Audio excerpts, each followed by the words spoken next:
malalaman na meron po kayong farmers meeting today. So, thank you din po kay Mr. President po.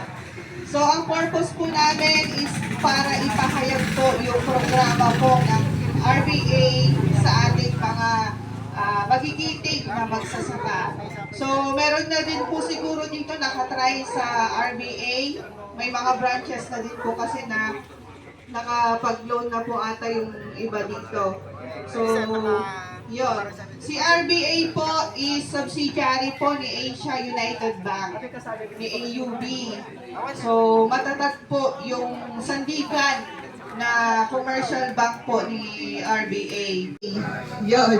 Nagpapaloan po ng pera, hindi po inputs, hindi po abono, hindi po trakto, pagpaparotor, ganon, kundi pera po na makukuha po ninyo.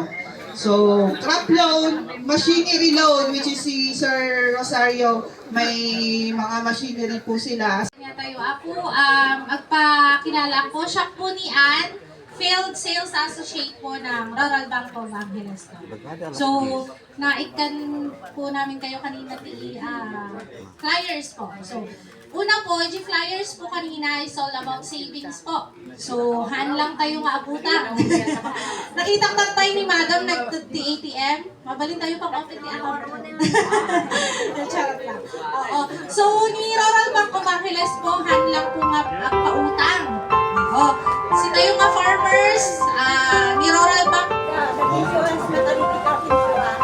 Crop insurance, ma'am, awan ti crop insurance na. Ibang po kami nakapokus ng GNP lending business na. Ano kayo ti adunay na kami ti insurance, lingkoy kami ti insurance.